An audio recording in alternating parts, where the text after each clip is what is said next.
Lindy, where did you grow up? Isn't there any preamble in this interview? Brisbane. I grew up in Hawthorn on a riverbank, and was the Brisbane River, and I probably had an exceptionally good upbringing because my father used to like boats, and Moreton Bay's got 365 islands in it, and I used to spend a lot of time on boats on islands when I was growing up. So it was very groovy, F-A-B. Do you think you had a happy childhood? Do you look back on your childhood with happy memories? Yeah, I had a very happy childhood. I had a lousy adolescence because I was incredibly ugly because I'm very myopic, and I had I wear contact lenses now, but I've got really thick glasses, and I was this height, which it wasn't on, and very thin, and so I was happy until my adolescence, and then I was terribly unhappy because I couldn't get a boy, you know, and it's the only thing that's important in adolescence when you, well, maybe it's different now, but in the 60s. How do you feel about your body now? I love it. It's great. I think my body's wonderful. What's good about it? What do you particularly like about it? Just the way it feels. It feels comfortable. I like to use it.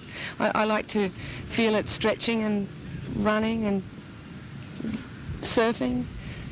Do you do lots of exercise? Yeah, I do now. I didn't when I was younger, but since I've become such a professional drummer and become very concerned about my career, I've become very serious. Look, to tell you the truth, I've become very serious about my body ever since I gave up drugs because I had to fill the time somehow, and I filled it with doing a lot of sport, which doesn't mean that I don't go into periods when I don't do anything.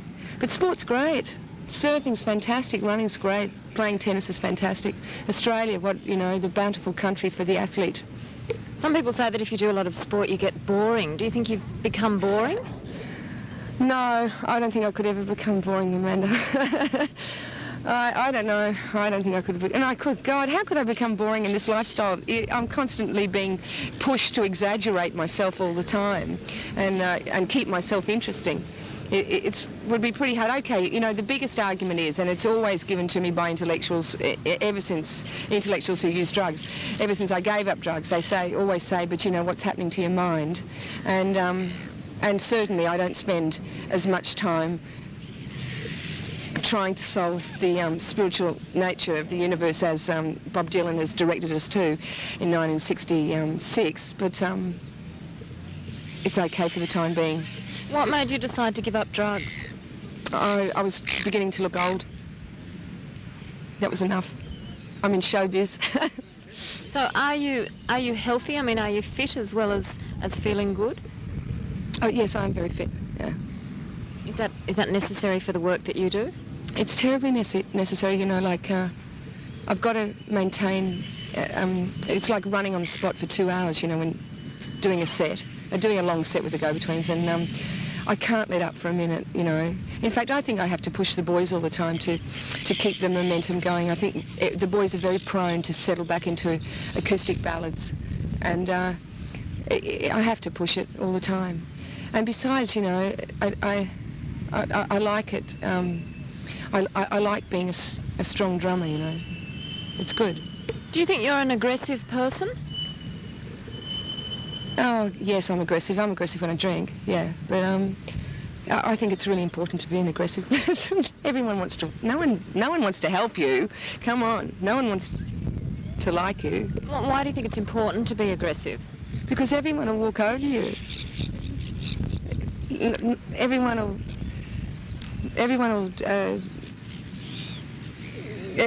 will treat you as if you're an idiot. So how do you show your aggression? By yelling. Do you yell a lot? When we're working with a new monitor man and he tells me there's something wrong with my ears and I know it's the speaker that's not working, I yell a lot. When someone comes up to me at a party and I've never seen them before and says, do you really think, Lindy, that women drummers can play as well as men drummers? I yell a lot. Were you always aggressive as a kid? No. It was beautiful. So do you think it's rock and roll, the music, the industry that you're in that's made you aggressive? Have you had to be aggressive? Yeah. You have to be aggressive. Are you worried about that? Does that make you sad? No, it doesn't make me sad at all. It just makes me glad that I know how to live in the world now. Besides yelling, have you got any other outlets for your aggression? Well, you know, I guess sport and sex and playing drums. Can you remember your very first kiss? Yeah. What was I it like? remember his name, Chris. Oh, good. Yeah, it was spin the bottle. I went out the back with him. He got me. You know, yeah, it was good. Was it what you expected? Well, I've been practicing on the mirror for years, so it was better than that. How did you used to practice on the mirror? Yeah, you just go up to the mirror and kiss it and pretend it was, you know, your idol. Actually, I'm not sure who my idol was in those days. Could have been Bobby Rydell. I don't know. Yeah, who were your heroes when you were a kid? Did you ever have posters of people up on your bedroom walls? Well, you know, I really went for that song, Forget Him. Forget him if he doesn't want you. Forget him if he doesn't care. And so I liked Bobby Rydell for a little while. That's when I was really young. Bobby V. You know, the night has 1,000 eyes. You know that song? But this is, I'm showing my age. Well, what about nowadays? Are there people that you look up to now that you admire? Oh, God. Only women. I like Christine Hind. I like Martina Navratilova. I like Christine Amphlett a whole lot. And Any film stars? yeah, there must be some film stars there. Judy Davis, of course. Judy Davis is fantastic. You know, she was in this line in England. It was after she'd done some film, and she was in this line waiting to meet the Queen and the King and the Prince of Wales and his wife Diana. And she was right at the end of the line, and they came up and they took one look at her, and you know, she is always so stark with her black clothes and her white makeup, and they just stood there, and it was all on camera, on television, and they just didn't, no one went up to her. They just circled her. Actually, they were forced to go up to her because they were made to be introduced to her. They were terrified of her. She looks like a witch. She was in the cafe up there in Bondi the other day having coffee, and Grant, Robert and I happened to be there. We fell about the place in hysterics when she walked out because none of us had been game enough to say hello. She's beautiful. Judy Davis. There must be some more film stars, but I can't think of them right now. I wonder why. What do you think about having heroes and idols? Do you think it's a healthy thing to do? I don't know. I don't think I'm going to say whether it's healthy or not. It just happens, doesn't it? Do you think do you think it's good to look up to people and to admire certain qualities in people? Yeah. Do you think that the right people get admired on the whole? Do you think the right people are famous? Do you think the people who are famous deserve to be famous? No, of course not. No, obviously not. What do you mean by that? Well, you know, why don't people know more about Henry Miller, the writer?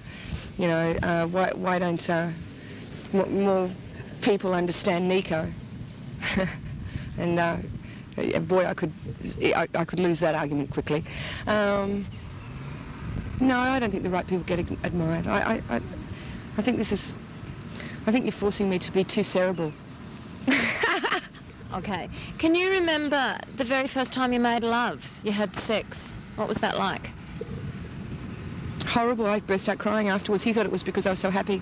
It was because I was so disappointed. Isn't it horrible the first time, Amanda? Where was it? It was in a hotel in Sydney. I don't know which one. He booked a room and we went up and did it.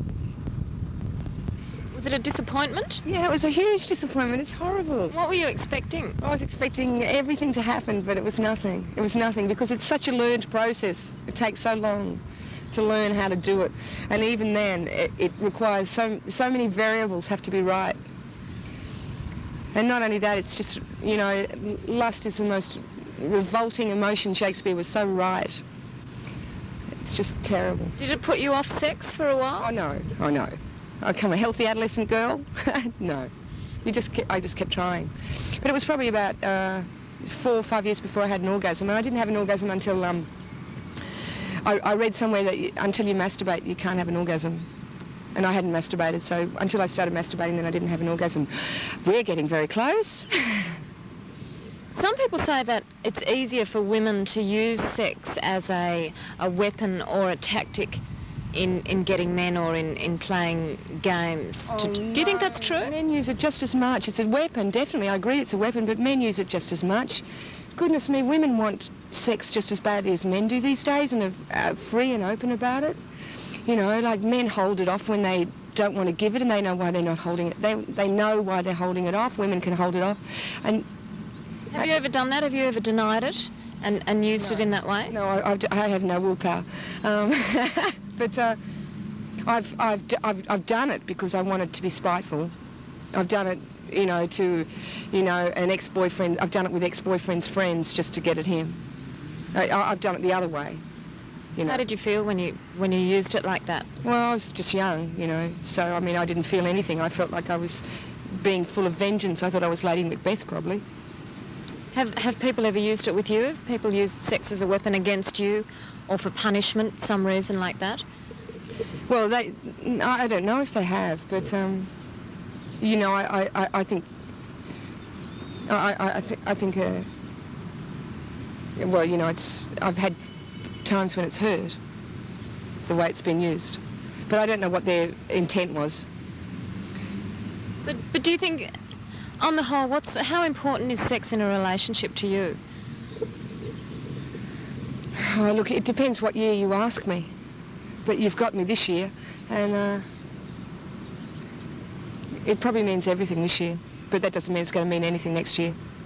Because you know, I can do without. When I look back at my history, I've done it without it for a few years, and then got back into it. And when I get back into it, I get back into it with a vengeance. You know, this year it's important. But then this is my athletic year. Okay, I'm being athletic. What was it like when you first left home? Oh boy, Amanda. Fantastic. I lived with a group of artists and musicians. That's how I started playing drums. In Toowong in Brisbane, and it was just the most groovy household. There was a music room with keyboards, guitars, amps and drum kit set up.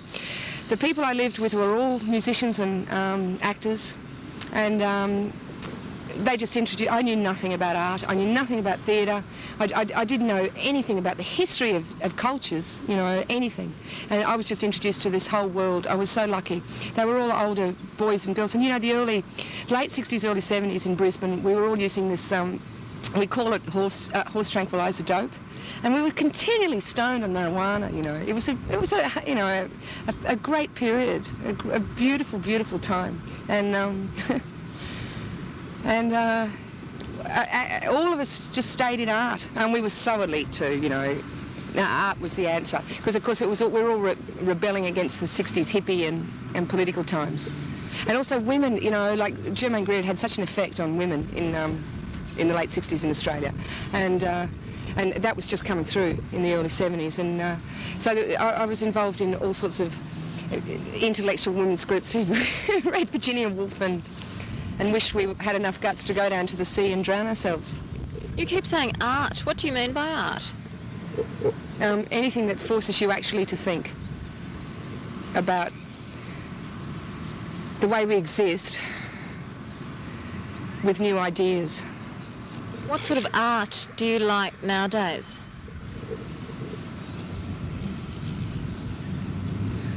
Do you think art's a bit of a wank? No, of course it's not. Why isn't it? Well, because it's the only thing that you can do where you're actually, well, it's not the only thing you can do, but you're just working for yourself with yourself. You're using your own self. You're using your own mind or your own body to produce something. And it reflects how you see the world, and you interpret the world. And it doesn't oppress anyone.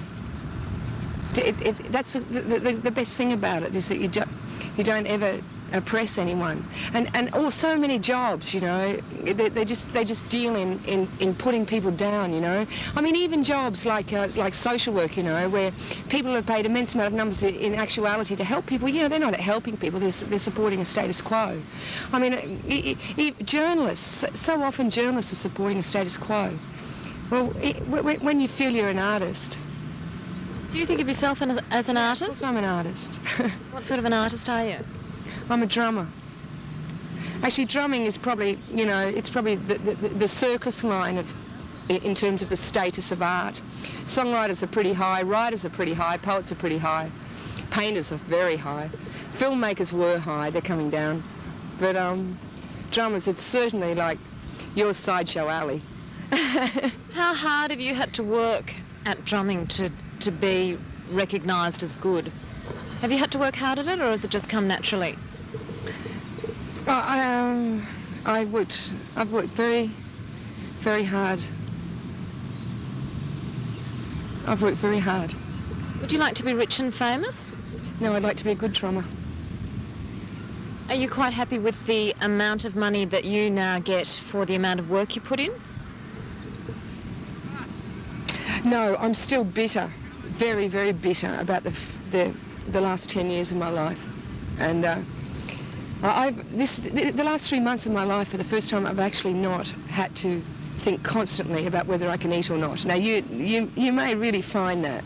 People are going to think, I mean, how can she actually say that? Well, it's actually true. That the go-betweens have really struggled to make ends meet. And this last 3 months here in Australia, we've been on a nice wage. Actually, it's probably not a nice wage by Australian standards at all.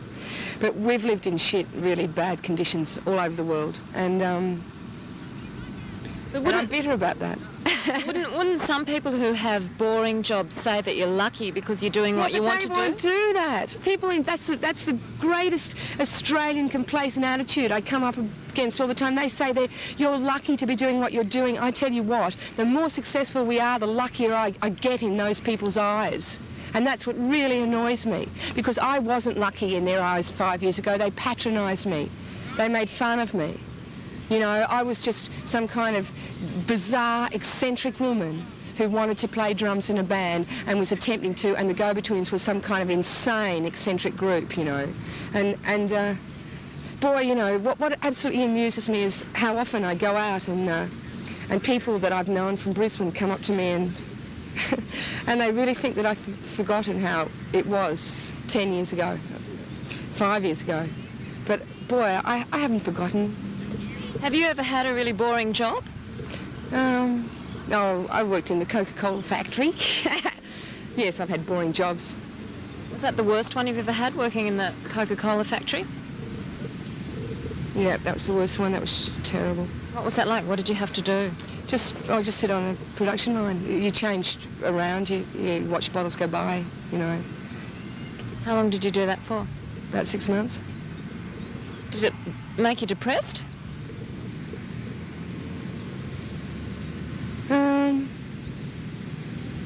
No, because at that age, you know, I had a lot of hope, you know. I just knew that something was going to happen, you know. It was just going to happen. I was going to get out of bloody Brisbane, and that was all I was interested in for years and years and years. Getting out of Brisbane. It was a hellhole. Such a sick, tiny little town. Such sick, tiny little people's minds. Always on you. I hated it. What other jobs have you had besides being a drummer? Well, I was in theatre for 3 years. Oh God, I've done everything, Amanda. I've done everything, honestly, everything. Have you ever been sacked? Yeah, my first job at what was that place in Brisbane, that restaurant that does seafood? Giardinetto's? Is it Giardinetto's? I don't know if it's Gambaro's. First day there. You know why? All the plates that came back with all the crab, I just kept eating them. I was starving. It was... So you got sacked after one day? First night, yeah. So that was... No, but I've been sacked from more jobs than that. What else have you been sacked from? I was sacked from Slaughter Joe's band in England last year for being a bully. Real jobs, not jobs where I'm mucking around with the boys. Do you think that you could ever hold down a regular 9-to-5 sort of job? Would you be able to cope with that? No, no. If I had to cope with living with a regular 9-to-5 type job, I think I might decide to have a baby and cause some trouble that way. Do you ever think about having a baby? Only when my biology tells me to. You know, that's fairly regular. You know, I mean, God, we're programmed that way. I really believe we're programmed that way. My biology tells me that fairly regularly. And when I do, I say, Lindy, you idiot, don't you do that, you know, don't do that. You know, every time I fall in love with someone for a minute, my biology programs me to start thinking, oh, now, wouldn't it be lovely? Do it. Oh, yeah, groovy. You should see, the bathroom in the place I live in is 3 floors below in London. I mean, I live on this flat on the 3rd floor, and the bathroom's on the bottom floor. Now, I mean, you know, you're not going to have a baby, and besides, I've only just become really comfortable on drums, and I haven't got my double-stroke rolls off yet. And so, you know, I figure I'd like to get my double-stroke rolls off before I have a baby. Do you think you will become a parent one day? No, I keep thinking about it. You know, I'm getting on now, and so you start to think about it when you're my age, although Bette Midler's 40 and she's just thinking about it. No, I don't think I can do it because I just don't know where I'll fit it in. And besides, What things in your life would you have to change to become a parent? Well, I'd have to... Who's going to look after the kid? Well, who's going to look after... When I have to stop work, like, for probably 6 months, all right? I mean, playing drums and you're pregnant, you've got a snare drum there, what am I going to do? I mean, that must be bad. The snare drum is such a loud drum. So, OK, 6 months I have to stop work. Now, what am I going to do, take the kid on tour with me? I mean, OK, someone like Chrissie Hynde, she's got 2 kids, but she's very rich. She can afford a nanny. She takes a nanny and the kids on tour with her. Besides, she's a singer-songwriter. She's not, you know, the drummer. So she's got more power. And she's got publishing deals, you know. Do you think when you're older and you're not a drummer anymore, you might regret that? But I'm always going to be a drummer. Why does everyone say when you're older and you're not a drummer anymore? Jesus. What? I can't understand it. What is this thing, you know? God, look at all the great drummers like Max Roach and Elvin Jones and Charlie Watts. You know, I can go on forever just because there's no bloody role model, no bloody woman playing drums who looks 50 doesn't mean that I can't do it, and I will do it. So how long do you think you'll keep playing drums for? Forever. Forever. What else am I going to do? How important is making money to you, though? I mean, you just said that Chrissie Hynde, because she has money, can afford a nanny. I mean, would that make a difference to your life if you did actually have a lot of money? Look, I just can't imagine it. I know, sitting here in Australia at Bondi Beach, that most Australians actually will have a lot of trouble wondering how someone can say, I don't know what it would be like to have a lot of money, but I wouldn't have a clue what it's going to be like to have a lot of money. I just hope that I have some money. What will you do with it? Well, have a bathroom. I'd like a bathroom. I'm sick of sharing a bathroom. It's just horrible. I'm sick of having to walk down 3 floors, and I would really like a record player. And I'd like a television set. And I'd like heating. I'd like to have heating in the place, not just a little radiator. And I don't want to buy second-hand clothes all the rest of my life. And I have a lot of trouble buying shoes. I've got big feet. They cost a lot of money. I wouldn't mind a few pairs of good shoes. And I need, you bastard, coming into my feet. And I need contact lenses. So, and I want my teeth done. I mean, I want them looked after. So there we go. That's where we're at. Now, in 1 year's time, when the go-between...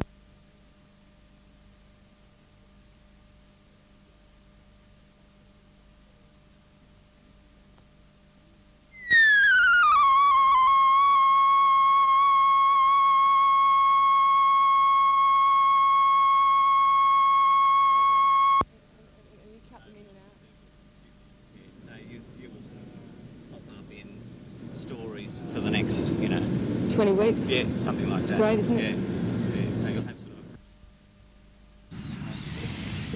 of... Lindy, have you ever been in love with a girl? Well, I think... Yeah, I think I have. Yeah, I think I have, but maybe maybe I didn't go through with it, and I have big crushes on girls, but I wouldn't. I just don't go through with it. What sort of girls do you have crushes on? Girls like Martina Navratilova. Girls like Well,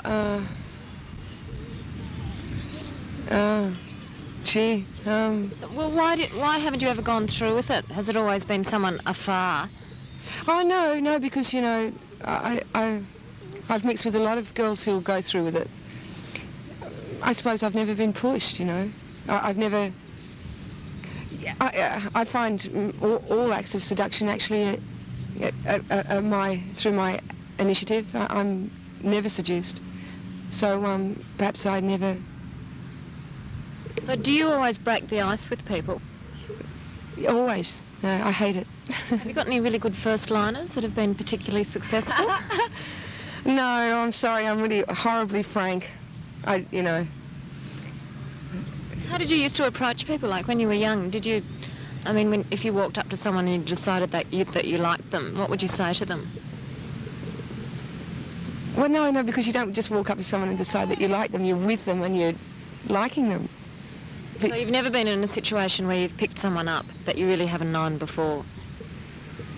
Oh, yes, I have. I have been, yes, I have. Well, what did you say to them? Well, I said, do you want to come to this party? Or something like that, I have never gone up to someone I haven't known and said, do you want to come and spend the night with me? But I do go and say that regularly if I want to spend the night with someone. Have you ever been rejected when you've asked? What are you talking about? I am rejected all the time, Amanda. There is no one more rejected in this world than me. I have a rotten percentage. How do you feel when you get rejected? Oh God, I feel terrible. I spend a lot of time feeling particularly lonely. But no, I don't. I mean, come on, it's, this is 1986. I'm going through a particular period. 1987, I may be going through another period when I'm less likely to even think about wanting to go out and talk people into coming to bed with me. Isn't it horrible? But with the successes, do you think, what happened with the successes? Was it the way you approached it, or is it just a matter of luck, do you think? Oh, it's luck. I think it's luck. Oh, no, well, maybe it's not luck. Maybe I just think I terrify people because you were talking to me before about aggression. I just get a little bit aggressive, maybe, and I think the true seduction method for every woman has to be totally gentle and incredibly feminine. And I really do get very bored with having to play things out because I just get impatient and I can't wait. Besides, I'm not in town for more than 2 or 3 days, So what sort of seduction works on you? I mean, what approaches have been successful with you from guys? Well, I don't know. No one's ever tried to seduce me. It's true. Well, I don't know. I can't. I honestly. I'm all right. So guys are hanging around, but when it comes down to the nitty-gritty, and that's where it all happens, in the nitty-gritty. Well, when it comes to that, I don't know what happens. I initiate it. It's irritating. Why do you think you are someone who initiates it?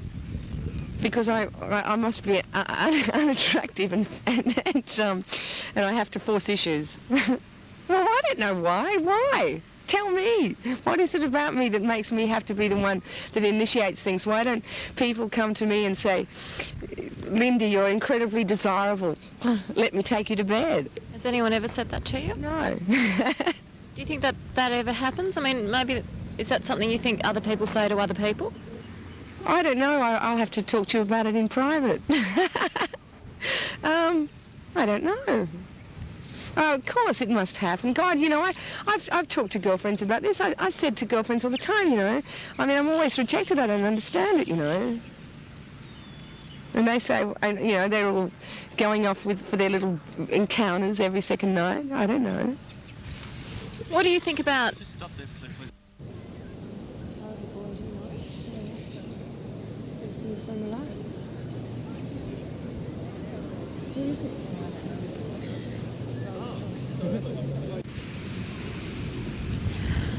What do you think about boys sleeping with other boys? Does that idea revolt you? No, I'm hip. No, I, some of my best friends are gay. No, you know, it's nothing. Doesn't matter. Who cares? I'm very liberal about all that. It's great. Or do you just think it's a good thing because it's a hip thing? I mean, have you ever thought about it? No. Oh, God, it's just, I don't even have to think about it. It's all normal to me. Anything, you know, maybe I have a bit of trouble with incest, but, you know, I don't think I don't think that sexual things, as long as you don't physically hurt people, sexual things, you can go for miles and miles, explore a million areas. Yeah, I mean, God, it's a physical pleasure that has nothing to do with drugs. It is the most incredible pleasure. It has to be explored because that's the way you have pleasure without drugs.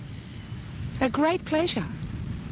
So, I don't care what anyone does. Does the idea of sleeping with a girl revolt you? No, of course it doesn't revolt me. Does it turn you on? No, it doesn't turn me on. Doesn't turn me on. What sort of things turn you on?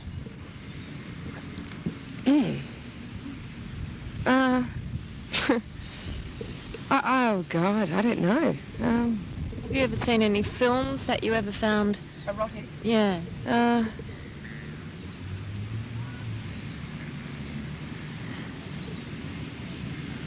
have you ever read anything you found erotic? Oh, yeah. What sort of things? Kathy Acker. I find Kathy Acker terribly erotic, and I mean... How would you describe erotic, reading something like that? Oh, just wanting to go out and have sex after you've read something like that. How would I describe erotic? No, really, just feeling sexual. You respond by feeling sexual, and you may be sitting there, you're feeling absolutely not a sexual desire. You don't even know that it exists. You've forgotten about that whole erogenous zone, that whole erogenal level that you have in your body, and suddenly you're just suddenly told, oh no, it's there again. Oh God, I'd forgotten about that. I wish it would go away because it always means trouble. What other things besides reading have made you feel like that? Oh no, you know, men make me feel like that when I look at a man and I'm talking to a man and he looks a certain way and he says certain things and his voice sounds a certain way, then I feel that way. Have you ever felt turned on by pornographic magazines or films? Well, no, pornographic magazines aren't really, all films are not made for women, they're made for men. Really, I think, don't you? Find that, I've seen lots of pornographic films. I like to, we're in hotels all the time. You've always got a channel that's got pornographic films. I like to see what people are watching because I can't believe it. You know, like there's the whole violent sexual thing which I can't turn me on, right? I'm not interested in that because it's always the woman who's being abused and exploited. Then there's the women are idiots, they're cows and they've got big tits and let's explore their tits. And how can you get into that? I mean, no. Well, mate, I mean, I haven't seen that much erotica that has been made by women for women. So when you're watching those pornographic movies in hotels, are you watching it with boys? No. No, maybe I've watched sometimes, but you know, our band are a very cerebral band, and you know, we'd all laugh and turn it off if we were together. Do you think pornography is bad? I mean, do you think it's something that should be censored or stamped out? Yes, I do. I do, because all pornography, well, I don't know, I've only seen pornography that exploits women, and so much it is based on abusing women. That's what I can't understand. It's all, you know, women being placed in some kind of submissive role where they're beaten or attacked, or there are like 7 women in a room and there's 1 man, and it's nothing to do with it. It's so... Some men say that women like that. Oh, well, I've never wanted to share sex with another woman, with a man. Well, maybe I could sometime. I'm not saying I couldn't, but... You know, I think men have got it too easy anyway. I'd like to make it harder for them, really.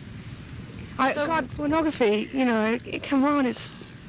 So how do you distinguish between what you find erotic and what you find pornographic? What do you think the difference is? Well, I'm not going to find anything pornographic where women are abused or exploited. What do you mean by exploited? Erotic if women are abused or exploited. What do I mean by exploited? Treated like they were cows, had violence placed on them, treated as if they can't think, treated as if they're an adjunct to a male. You know, come on, we've all learned our basic 70s feminist lessons, haven't we? Do we need to go into it now? But no, lots of people would say that women themselves enjoy seeing that sort of pornography. Would they? Well, would they? I don't know. I haven't found it. I don't Do you think know. that sort of pornography actually promotes violence and encourages men to go out and assault women and to commit rape? Well, I mean, who knows what that question, I mean, who knows whether that's true, but I do have to say that I think the way, you know, the media constantly manipulates itself to, you know, discuss in detail all sexual crimes and how so many movies are based on women being sexually abused or metaphorically abused sexually. It is harmful. It's so harmful to everyone's way of thinking because men have got to start realising that just because they're physically stronger than women doesn't mean that they can have their will. How do you actually feel inside yourself when you're watching porn like that? Well, I'm watching porn and I'm watching it incredibly cerebrally. So, you know, I'm saying all the time, I don't believe this. That's what I'm saying. Do you think the men are exploited? A very modern question. Yes, the men are exploited, but see, as far as I see it, I think men are still in power, you know. I think men are still dominating the policies, sexual, economic, emotional. They're still dividing women and ruling, and so I'm not going to agree with you that they're being exploited. Do you think men would find it humiliating to look at some of that stuff? Oh God, I live with, I don't live with them, but I mean I move around the world with 3 men who feel constantly humiliated by male sexual characteristics. I mean, you know, Grant McLennan is constantly slamming doors and saying men are animals and walking out of rooms and being upset. And Robert Forster spends all his time in hotels saying, get me out of this hotel, I'm not staying in a hotel where there's a football team. Football teams are animals. God, I deal with them, you know, these ridiculously oversensitive men all the time. I know about men who feel about their sexuality all the time. What do you think about the nuclear disarmament issue? Is that something that personally concerns you? No, it isn't something that personally concerns me, and it should personally concern me, but, yeah, you know, I'm too lazy now. Well, people say that we could experience a nuclear war in the future. Do you believe that? Yeah, of course I believe it. I know we could. Yeah. Does it worry you at all? Yeah, of course. But,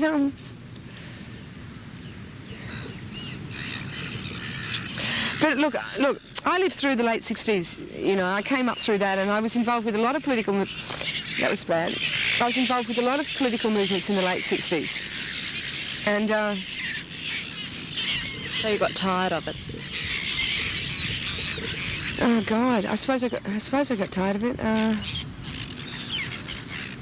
Well, you know, I got tired of watching the same political battles going on within the groups that were supposedly. I mean, the politics within the broad left groups are just a soap opera to behold anyway. You know, who wants to have to go through it, you know, in real life and then in the second real life that you adopt, you know, that of being a political figure.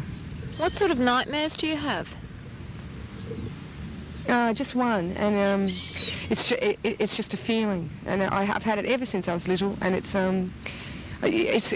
undescribable, really. It's just it's not pictures. It's just a feeling that it's an octopus like cramping me. It's really scary though. I get it about once every 6 months, and always when I'm really tense. What do you think that is? What's that a fear of? No, I don't know what it's a fear. It just must be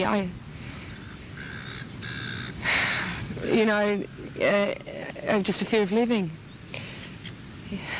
Is there anything that you're really scared of? I'm just going crazy. What about when you were a kid? What were you scared of then? The dark, because I couldn't see, because I was so myopic. I still can't see, but I've got used to the shadows. But I am really scared about going crazy. Because I read so many biographies, and all the time, so many women go crazy. So many women kill themselves. And I've been doing all this thing about it, and I'm so sure that going crazy with women's tied up with not having children.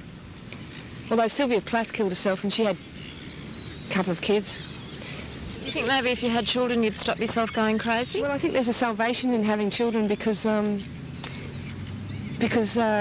you've got something else to look after, and you have to look after something else. Whereas when you're by yourself and you're just so self-absorbed often, and and you can rationalise it so easily as saying, I'm being an artist, but you're being very self-absorbed. Do you ever have any nice dreams? Can you tell me about any good dreams? Look, I just don't dream. I don't know. I mean, I do dream, but I never remember them. If I do ever remember a dream, it's always a sexual dream that I remember, and so of course that's nice. But no, I never remember my dreams, ever. I must sleep too heavily. Where are you? Do you want to leave it there? I think so. Yeah. Okay. I think we covered everything. Yeah. No, that was all. That was all I wanted to do.